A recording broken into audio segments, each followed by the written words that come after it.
Good afternoon, everybody. My name is Cameron Kaufman, and I am the student president of the Buckley program, and it is my honor to mark the beginning of our 8th annual fall conference.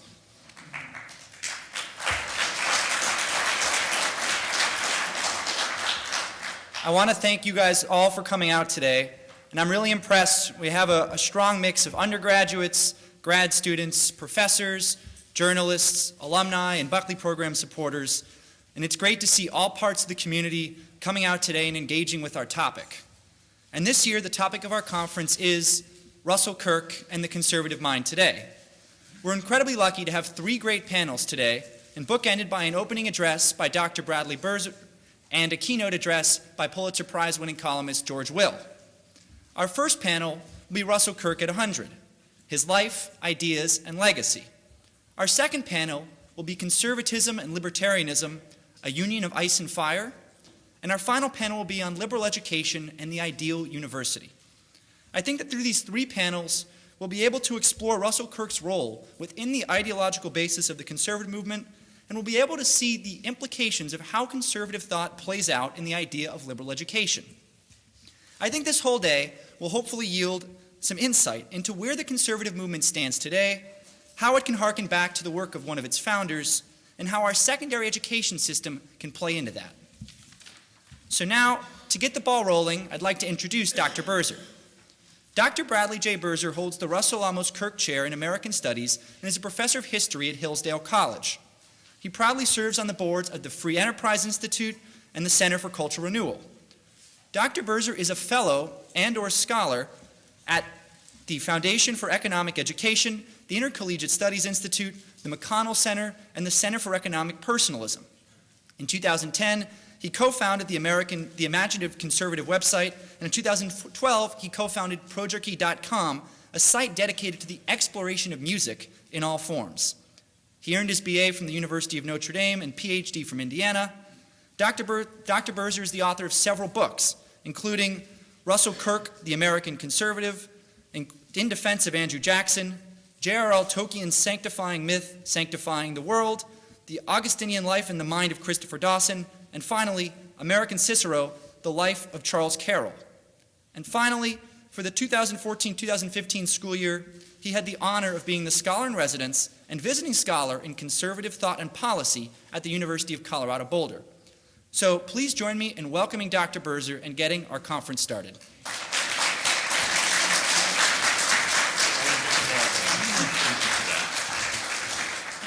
Good afternoon, everyone. I recognize a lot of faces. This is great from when I was here about 2 years ago, so I see several people here. Very glad that you're all here. Even those of you who weren't here then, I'm glad to see you as well. So I'm really glad to be able to start this off, and thank you for that very gracious introduction. So it's kind of formidable, actually, looking at this front row here. Gleaves, Whitney, and then George Nash, Jerry Russello, and then Lee Edwards, all very much heroes of mine that have shaped my thought so much. So we'll see if I can live up to them as I talk here. But I also want to thank Lauren, and I don't know if you've had a chance to meet Lauren Noble. She is one of the finest young persons I've met in my 51 years. I just think she's amazing. And not only what she's done here with this program, but the fact she's been able to raise money in, I think, a very difficult circumstance, given everything that's going on around not only culturally, but with the economy. What a great program to have this right here in New Haven, right in the middle of Yale. So just wonderful, and I'm very proud to be a part of this. Absolutely. It's great to have real intellectual diversity, right? Really nice. Okay, so I've been asked to speak about Russell Kirk today, and obviously this is what the conference is about. So you're going to be hearing a lot about Dr. Kirk over the next 24 hours, a little bit more than that. And I think you're going to hear a lot of different ideas, a lot of different themes. And I'm sure one of the questions that everybody's going to ask and want to know is, what would Dr. Kirk think about the present circumstance that we're in, both at home and abroad? I think we'll probably try and want to know, where would he go? What would he say to our students and so forth? And as a historian, I find it interesting that, of course, we can't ask those questions. This is a man who was born in 1918, died in 1994. And while I would never try to historicize criticize him and say he's merely a person of his time. In fact, I'm not sure Kirk is a person of any time. When you start reading about him, he is one of the most eccentric persons I have ever met. Certainly one of the most confident persons in terms of knowing who he was and what he wanted to do. Not arrogant by any means. I don't think there was an arrogant bone in Kirk's body, but there was a kind of odd, eccentric confidence in him as well, a real quirkiness in all kinds of ways, not only in the way he dressed, but the way he thought, the way he dealt with people. So I think one of the things we have to start off by saying, especially at this conference, is it's really, really hard to have a Kirkian. Unlike you can have a Straussian or a Hayekian, it's almost impossible to have a Kirkian. And in large part, it's because Russell Kirk would not want you to be a clone or a duplicate or a mini-me of him in any way. He would want you to be fully yourself. It was one of Dr. Kirk's, I think, greatest teachings that we really should not seek conformity. And I think that's something we often lose in the modern world, not only with modern conservative talk radio and a kind of consumerist culture that's developed around conservatism. We often lose very, very easily the notion that when conservatism arose in the late 40s and early 1950s, its main objective initially was to take down the conformism of the post-war world. It was not in any way meant to try and strive for a kind of uniformity, whether at home or abroad. It really did celebrate diversity in the best sense, or as Dr. Kirk would put it in one of his canons of conservatism, there is a principle of proliferating variety. And I love that kind of language that Kirk uses. We find that first in his biography of John Randolph of Roanoke in 1951, and then he uses that phrase again, the principle of proliferating variety, in his magnum opus, 1953's The Conservative Mind.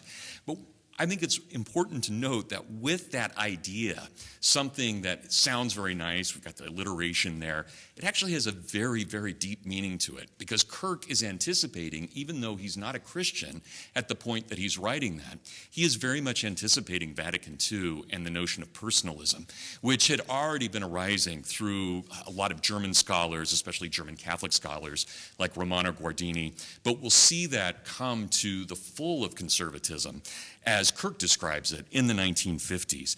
It's not an individualism. There's a form of individualism to it, but individualism would be too radical for Kirk. It really is much more akin to what we consider personalism, not the individual abstracted from her or his community, but rather an understanding of the person within his or her tradition and understanding what that tradition might do. In fact, Kirk is always trying to balance, I think one of the great things within the Western tradition, he's trying to balance what is universally true with what is a particular manifestation of that truth. And Kirk certainly did not believe that beyond the supernatural that we could really have much uniformity, and nor should we have any kind of real conformity in this world. But I realize that for most Americans, and I think for most Europeans, when we say conservative today, most people tend to think of a kind of tapioca conformity, really exactly what Kirk was striving against, what he had hoped to combat. So what is it that we can learn from Dr. Kirk? What is it about his conservatism that I think is relevant to this day and really is timeless? That is, what is a conservatism that could be applicable, as Cicero would say, equally in Athens and in Rome, equally 2,000 years from now and 2,000 years in the past? What is it that we might find? And Kirk suggests, I think over and over again in his own writings, that it really is the uniqueness of the person, repetitive and yet never repeated, that we see in these cycles, the way that we have a birth, a middle age, and a death, the way that we have a spring, a summer, a fall, and a winter, that these cycles have their limits, and yet they keep repeating. As someone who drove in today, driving in especially from Enfield, Connecticut, and I don't know this area well, this is not my natural habitat by any means. I grew up in the Great Plains. We didn't have trees. So, it's really amazing to see this. But certainly as I was driving in, nobody would mistake this as summer. Nobody would mistake this as deep winter. It is clearly a beautiful fall day, no matter how gray it is. And yet we'll never see this fall again. And that's what Kirk was getting at with the human person as well. How amazing that we have this repetition of the human person over and over and over again, but never that same combination, never that exact same flesh and spirit coming together as it does uniquely in a particular time, in a particular place. So in the middle of one of his finest books, called The Roots of American Order, I don't think it's the greatest title. It's dated itself, unfortunately, thinking about roots and American order. It sounds a little too organic.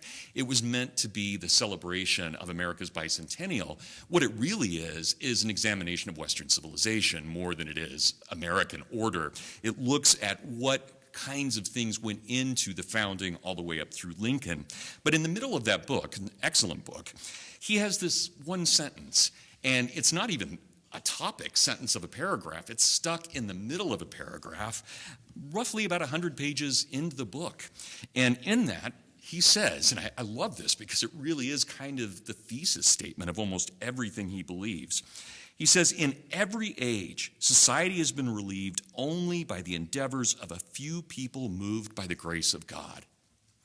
Now, we could agree or disagree with the theology, but I think from a symbolic standpoint, we can understand that society moves not because we have necessarily people in power who are changing everything immediately, but more or less by the very quiet things that are done that are almost never recorded.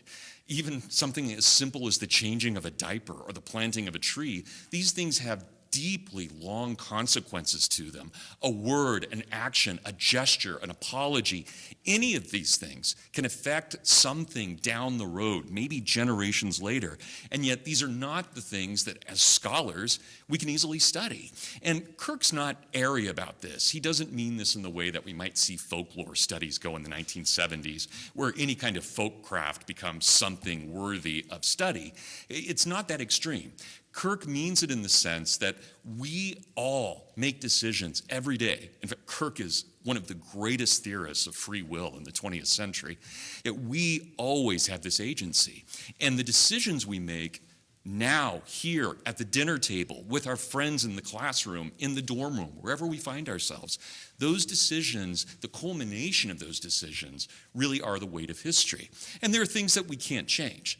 None of us is going to change the weather today, but we can react to it. And certainly, if we came today in shorts, which may be possible, I don't know, but you would probably not be taking into, well, knowledge into understanding what you need to do to react to the environment. Right? We do that. So the environment is not one of those things that shapes us, but it does delimit us. It allows us and gives us a framework in which to make certain decisions and others which we decide not to decide at all. But Kirk is very fascinated with this idea. So how do we do this? Kirk's magnum opus, as I mentioned a little bit ago, and of course it's in the title of our conference, is this book that he published in 1953 called The Conservative Mind. In its lifetime, and the last time it was published officially was in 1986 with the 7th revised edition. This is the last, and we could almost call it version 7.5 rather than just the 7th edition, because it is the 7th revised edition, so a little bit beyond the 7th edition. But in all of these editions that Kirk published from 1953 up until 1986, and of course Dr. Kirk passed away in 1994, in all of these, he sold well over 1 million copies of this book. And it was first released on May 11th of 1953.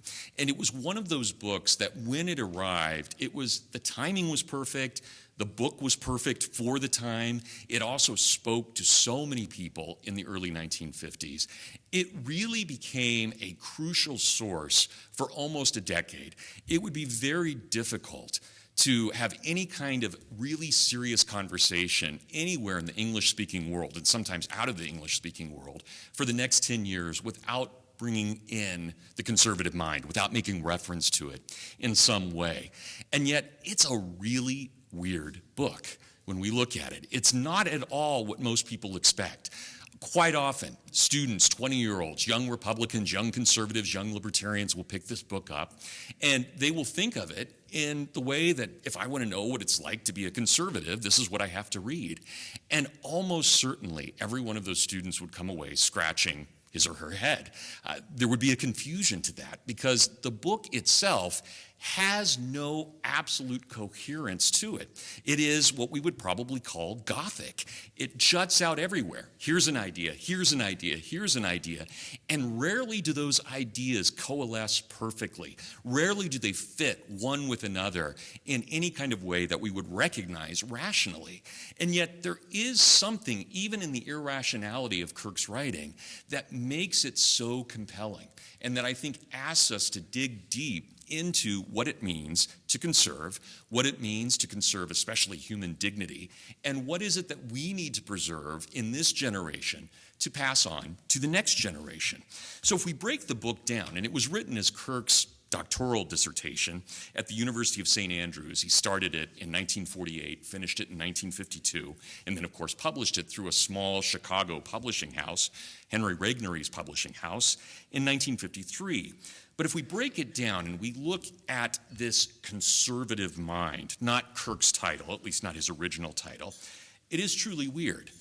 There are three main characters in the story, and those three characters are Edmund Burke, John Adams, and then at the end, T.S. Eliot. And there's really no reason to say, okay, this makes perfect sense, Burke, Adams, Eliot, right? And everybody else kind of fits in between. So there are those three major biographies, but then we have internally another 26. So there are 29 total in this book, and it is essentially a compilation of 29 different biographies, trying to figure out what do these people have in common. And some of them would clash deeply with one another. And I hear this all the time, especially when I'm arguing Kirk around political scientists, and I get to be the historian. And historians, we never really care if they're Gothic things. In fact, we get very suspicious whenever there's too much uniformity in anything. We realize that we're probably placing our own view on it. But political scientists especially get really frustrated with this book. Not just young Republicans, but political scientists. Because they want to know, well, what's the coherent theory? How do we have someone like a T.S. Eliot mixing with a John C. Calhoun? This makes no sense at all. How do we have this? And Kirk's response is this: just like the human person is imperfect, so our traditions are imperfect. In fact, if we seek perfection in ourselves, or if we seek it in our society, we're essentially playing God. And we can't do that. This is where almost every great danger comes from. So if we were to find an absolute, pristine, perfect coherence in the conservative mind, Kirk would believe that he would have failed. Absolutely would have failed. Because he's not trying to find perfection. He's trying to find, as he would put it, timeless truths. And Abraham Lincoln may understand a few timeless truths, and so may John C. Calhoun, of course, one of your most illustrious graduates from Yale, even though I doubt if too many Yaleys want to claim him at this point in history. But, whatever his faults, Calhoun was brilliant. You have to give him that. He may have been a nasty man, but he certainly was incredibly brilliant. Look at his discourses. Stunning what he was trying to do. So there are a number of different ways we can think about this, but Kirk's understanding is that we have in our humanity each this kind of Gothic, imperfect notion of what we know, and we try to figure out what it is that connects us one person to another. So it's not enough for Kirk, and it is an act of piety for him. It's not enough to be just performing an act of piety as he goes back and looks at everyone from Edmund Burke to the present. But he is also trying to find out where he fits within all of this as well. And frankly, when we look at it from that standpoint and we think about what Kirk is trying to do here, it is deeply Greek in the ancient sense. Essentially, what Kirk is doing is rewriting for us the oldest of the virtues. He's rewriting the virtue of justice to give each person his or her due. He is trying to figure out, how do we have a tradition in which each person has been allowed to present his or her due and to be given his or her due? How do we fit that? How does that come into play here? And for Kirk, much like many of his heroes in the ancient world, and he knew his ancient history very well, much like Cicero, we are never, ever defined by our rights. We are only defined by the performance of our duties. This is what defines us as human beings. So we can say, we all have the right to life, liberty, and the pursuit of happiness. Those are fine things, and Kirk did believe in natural right. He wasn't very keen on defining them specifically, and he was uncomfortable with both the Jeffersonian and the Lockean notions of listing them. But he certainly did believe in natural right in any way that we would understand in the modern world, just without delineating exactly what those were. But what mattered most was, what duties do we perform? This is what really defined us as human beings. So how seriously do we take our enemy? We should probably take them pretty seriously. How seriously do we take our friends? We should take them equally seriously. How seriously do we take our neighbors? We should take them very seriously too. Kirk is, if nothing, not only one of the great exponents of a recognition of human dignity, especially in the 1940s and 50s, he is also one of these people who, unlike so many others of the 1940s and 1950s, was able to see the best in all of those around him. The idea that he would go onto a radio show and just trash somebody, or the idea, even when he debated Ayn Rand, with whom he disagreed adamantly, he treated her with absolute dignity, though she did not in any way respond with the same kind of dignity. When he debated Malcolm X, they admired each other greatly. Kirk went off to write an article about Malcolm X and how important of a man he was. That was Kirk. Kirk didn't care if you were a radical or a leftist or a conservative. Whatever it was, you somehow, as a human person, whatever the accidents of birth, you as a human person have a dignity that is inherent within you. And Kirk lived that way. And I don't mean to suggest that he never lost his temper. We know he did. Cecilia, I can't remember the exact story. Was it the Metallica album that he grabbed from somebody and threw in the fire? Right? These were things he did not like in the house by any means. And of course, I'm sure you'll hear the story about the TV being thrown out of the attic at some point. I will leave that to others to tell. But that wasn't normally Kirk. Kirk, from everything I've read, and I never unfortunately had the blessing of meeting him, but just from reading everything I could about him, this was a man of deep charity in the way that not only he presented himself to the world, but in the way he allowed others to present themselves as well. So could we have a John C. Calhoun and an Abraham Lincoln in the same book? Absolutely. They're both members of the human race. How could we not? So that's what he's trying to find. How do we bring those things together? And so if we don't understand, I think that the conservative mind is really a series of biographies, all trying to leaven the best within each of the persons presented, we're going to miss, very, very strongly going to miss, and I think to our shame, what he's trying to get at.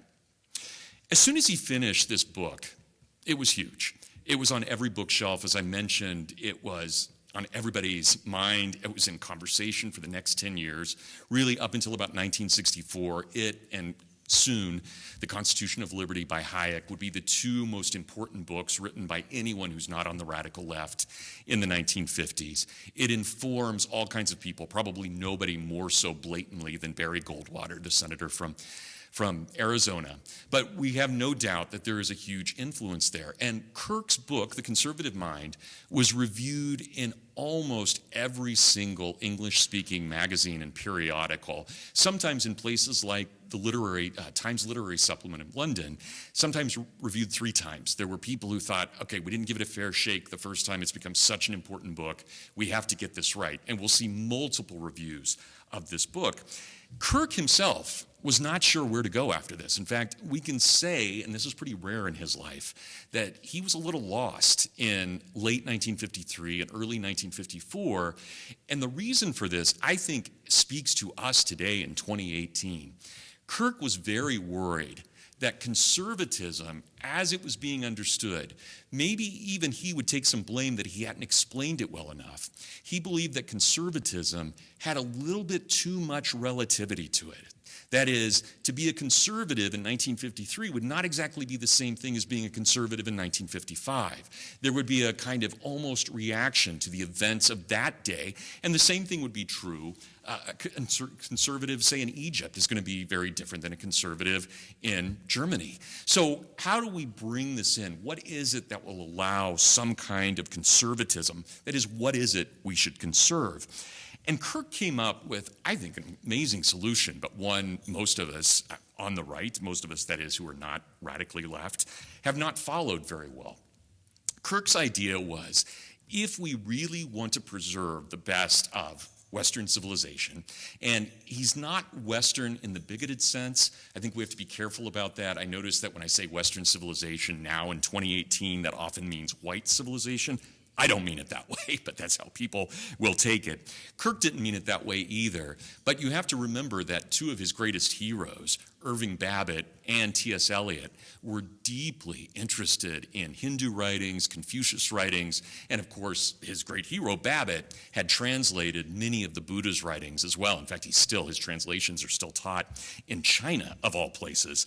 So these were guys who were interested in Western civ, but not exclusively. They were interested really in the greater ideas of civilization wherever they may be found.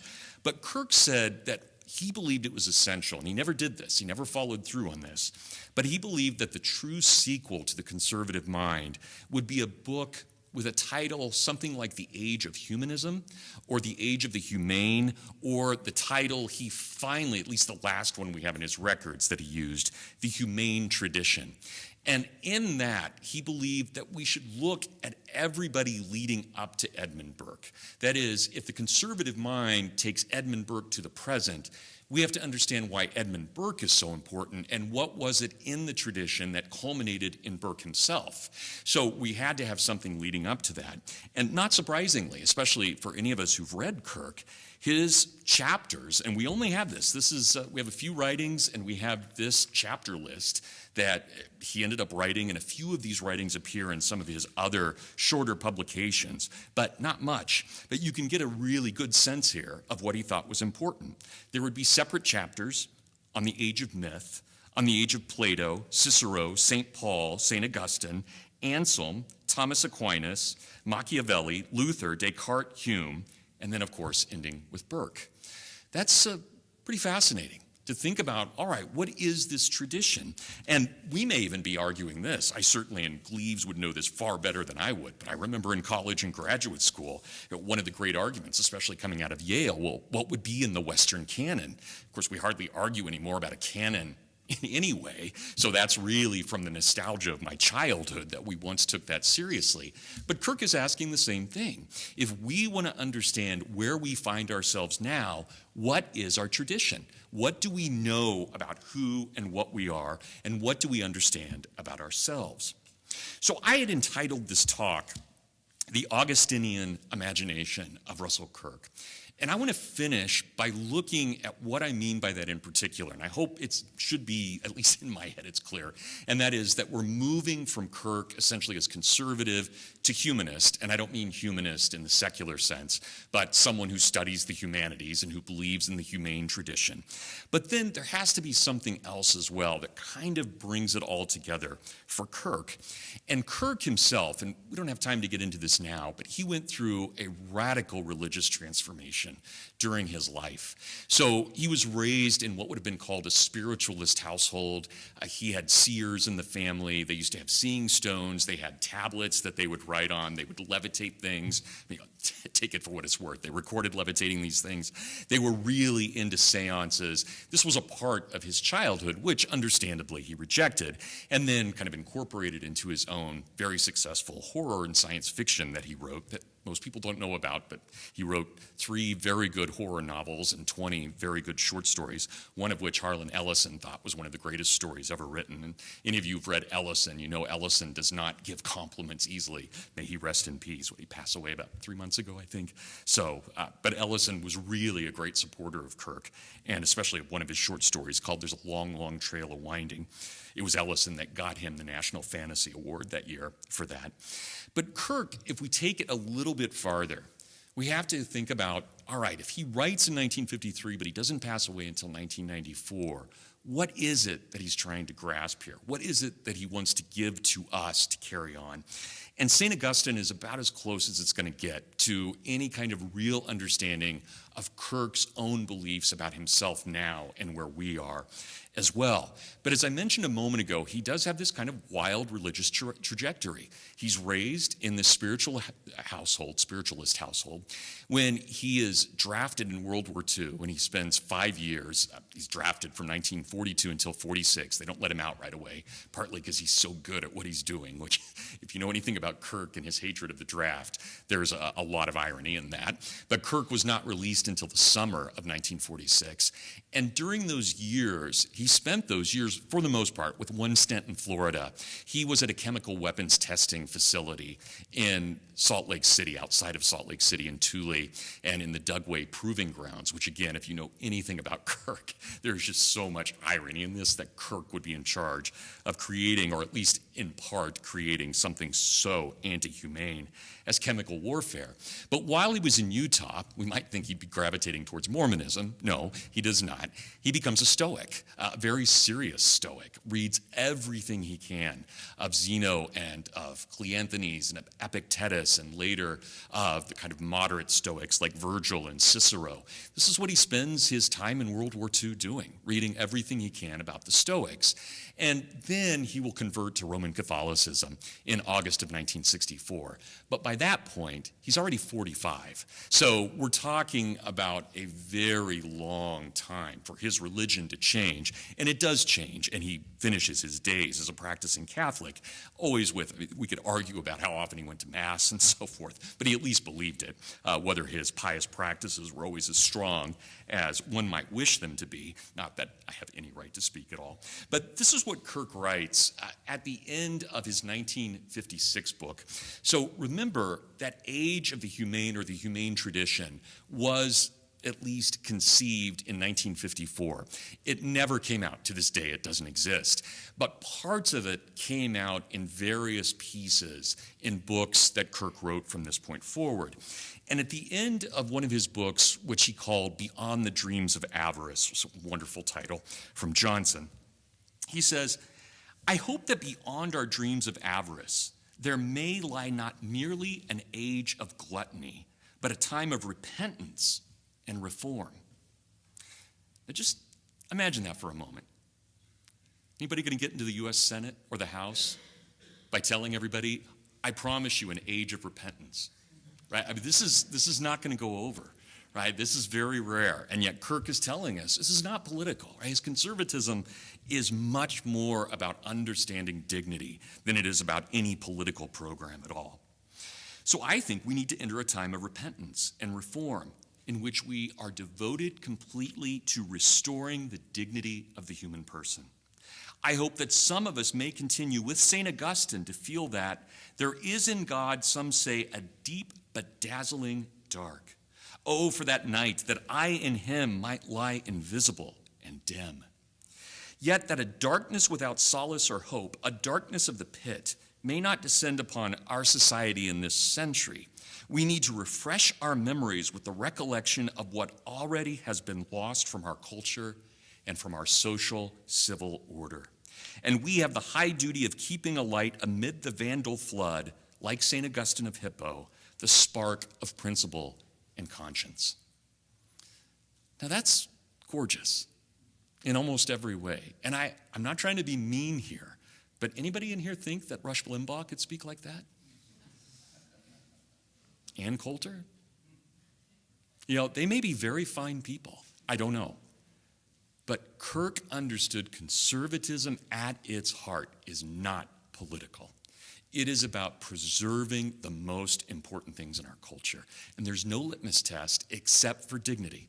So Cleves and I may fundamentally disagree on an issue, but Kirk says as long as we recognize there is a truth somewhere, and we recognize that because we're different individuals, we will come to that differently, this is what society is about. We need discussion. We need not just slogans on the back of cars. We don't just need refrigerator magnets. We need real discussion. And we're not going to do that in 7 minutes on Fox News. It's not going to happen. We're not going to have any real societal depth or change until we get back to civility. And even in his own day, we think about Kirk as a very civil man. And if any of you have ever had a chance, I think this is on YouTube, where he has, a 3-hour debate with Arthur Schlesinger. And it's just horribly filmed. And they're pretty much, I'm sure they're drunk by the end of it. I mean, they just keep, they're just pounding the liquor. And their smoke is so thick, you can barely see them between the camera and these guys. But there they are. And they have a 3-hour discussion about the meaning of history. I mean, I'm not even sure how many of our public intellectuals could do that today. I don't just mean have ideas for 3 hours, but actually could maybe even hold their liquor that long. I mean, there's some really interesting things here. And yet, that was Kirk, right? This takes time. We're not going to solve everything overnight. And when we think we can, and I hate telling my students this, but I have to. At Hillsdale, we get these unbelievably bright, energetic students, and they tell me right away, I'm here because I want to change the world. And one of the things I have to tell them right away is, you're not God. You're not going to change the world. As Kirk said, you're only going to be able to change yourself and those around you. And even then, it's going to be really, really haphazard from time to time. And I don't want to take the romantic streak away. Kirk was a romantic, if nothing else. But he was also a realist. So I want to end with this. And this to me, and I've spent 25 years studying Dr. Kirk. And as I mentioned, I never had the privilege to meet him. And that's on me for not having done that, and I'm terribly sorry that I missed that. But of everything that I've read and studied about Dr. Kirk, the one thing that stands out more than anything else was his immense charity. Now, none of this should be surprising when we think about the way that he talked to other people, the way that he debated with an Ayn Rand or a Malcolm X, the way that he was willing to talk with anybody. How often this man projected his charity. And when I started writing my own biography of Kirk, and that in and of itself was a glorious blessing to be able to do, but when I started writing it, I realized immediately the most defining thing about Russell Kirk was not his writing, it was not his thought, it was his charity. It was his willingness to help anybody at any time with anything. And he does this over and over and over again in his life. I went through letter after letter, and the guy could write like nobody's business. I'm not exaggerating, maybe one typo every 100 letters. Yeah, it's just, and he had a photographic memory. I mean, there was things that this guy was just a genius about.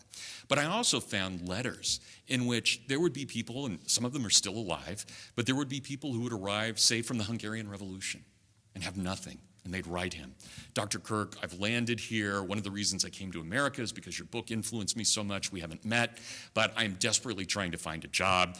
And Kirk would just put a couple $100 bills in the envelope and send it back. He never, ever asked for any of that back, ever. And I've actually, I think infuriatingly so, I've seen people who have just trashed Kirk after he died, even though they would not be here right now without his aid. He helped so many people. And Cecilia can tell you, and his daughters can tell you, that they would wake up in the morning and they would never know exactly who would be at the house when they woke up. There were times where they had a whole number of Ethiopians or a whole number of Cambodians. One of my closest friends at Hillsdale, Ivan Pongrasic, was brought out of Yugoslavia in 1984. I mean, this is what Dr. Kirk did. Anybody, homeless, women who were battered, anybody who needed shelter.